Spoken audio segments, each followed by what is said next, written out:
না সেই তো গুয়ের এপিট আর ওপিট। সিপিএম যা করে গেছে সেই মৌলবাদকে এরা একদম খোলাখুলিভাবে তাদের হাতে ক্ষমতা তুলে দিচ্ছে। দুর্নীতি, ঘুষ আর এই যে এত হিংসা, এ তো এই মৌলবাদীরাই বকলমে টিএমসি জামা পরে করেছে। তার পরিণাম ভুগতে হচ্ছে ওদেরকে। এবার যাই হোক, পরিবর্তন হয়েছে, সত্যি সত্যি এটাই পরিবর্তন যে সবাই গণতান্ত্রিক সুবিধা পাচ্ছেন। ধর্মতলায় তৃণমূল কংগ্রেসের যে শহীদ দিবসের এতদিনের যে অনুষ্ঠান, তাতে এবার শেষমেশ ইতি পড়ল। পুলিশ স্পষ্ট জানিয়ে দিয়েছে সেখানে করা যাবে না, ব্রিগেডে করতে হবে। তৃণমূল বলছে না, আমরা এখানে করব না, মানে কালীঘাট পৌঁছে তৃণমূল আমরা না, কালীঘাটে করুন না, কে অসুবিধা না বলেছে? কারণ কালীঘাট তৃণমূলে কতজন লোক আছে কেউ জানে না। কালীঘাটে করুন, তাহলে লজ্জাটা কমপক্ষে বাঁচবে। বাকি যারা যেখানে পুলিশ বলছে করুক। না, ব্রিগেডে করতে না চাওয়ার মূল কারণ কি কাদা নাকি লোক হবে না? সেটা কাদা নয়, কাদা তো লেগেই আছে গায়ে। লোক কোথায় ব্রিগেডে করার? যারা নামাজ পড়তেন রেড রোডে তাদেরকে ব্রিগেড দিয়েছিল পুলিশ, তারা করেছেন হিম্মত করে, নামাজ পড়েছেন ওখানে এবং ভালোভাবে হয়েছে। ঠিক সেরকমভাবে টিএমসির যদি দম থাকে শহীদ দিবস করার, ওদের সঙ্গে যদি লোক থাকে, ওখানে করুন কালীঘাটে, নাহলে ঘরের মধ্যে করুন, ছবিতে মালা দিন।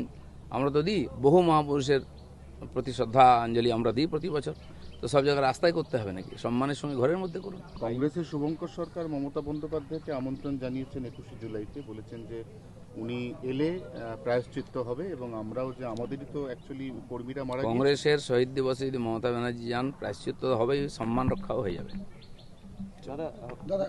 হয়ে গেছে। আজকে এই যে অভিষেক বন্দ্যোপাধ্যায়, তিনি বিধাননগর কোর্টে হাইকোর্টের নির্দেশে শেষমেশ হাজিরা দেবেন, কিন্তু ভয়েস স্যাম্পল টেস্টে এখনো পর্যন্ত তিনি আসেননি। না, কি দেবেন না দেবেন, দিতে বাধ্য হবেন উনি, সেটা নিয়ে কোনো চর্চার বিষয় নেই।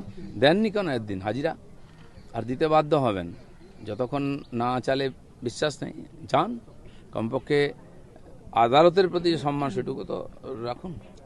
শ্যামলী পরিবহন যারা ভারত থেকে বাংলাদেশের মধ্যে বাস চালায়, এখনো চালায়, তাদের দেশের অন্যান্য রাজ্যের সঙ্গে কানেক্টিং বাস এতদিন পর্যন্ত লালফিতের ফাঁসে নানা টেকনিক্যাল জটিলতায় আটকে রাখা হয়েছিল 15 বছর ধরে।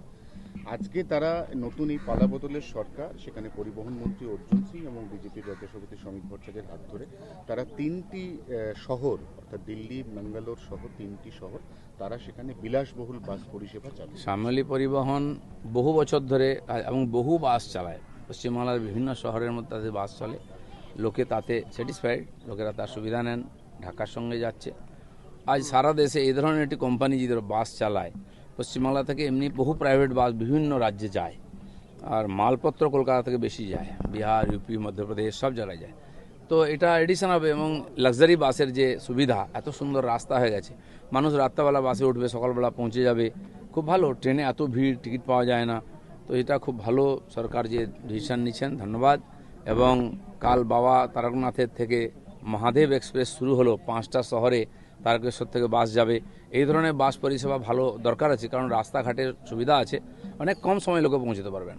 সনাতনী হিন্দুদের রথ নিয়ে এবছর আলাদা উন্মাদনা রাজ্য জুড়ে। সেখানে দেখা যাচ্ছে মুখ্যমন্ত্রী বা মুখ্যমন্ত্রীর বাবা, তিনিও বিভিন্ন অনুষ্ঠান সেখানে তারা উপস্থিত থাকেন। আমার কাছে কমপক্ষে 25টা কমপক্ষে রথের নেমন্তন্ন এসছে।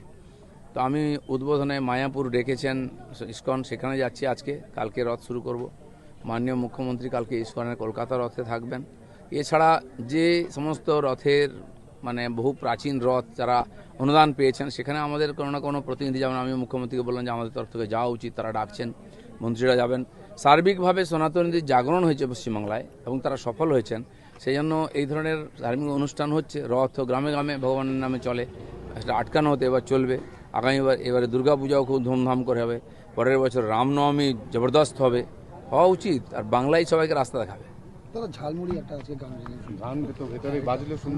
আপনারা গান রেকর্ডিং দেখেছিলেন, গান শোনেন, আজকে গান শুনেছেন, সেটা আবার ভিডিও হবে, সেটাও লোকে দেখবে। আমাকে জোর করে গায়ক বানানোর চেষ্টা হচ্ছে, তো আমিও চেষ্টা করেছি।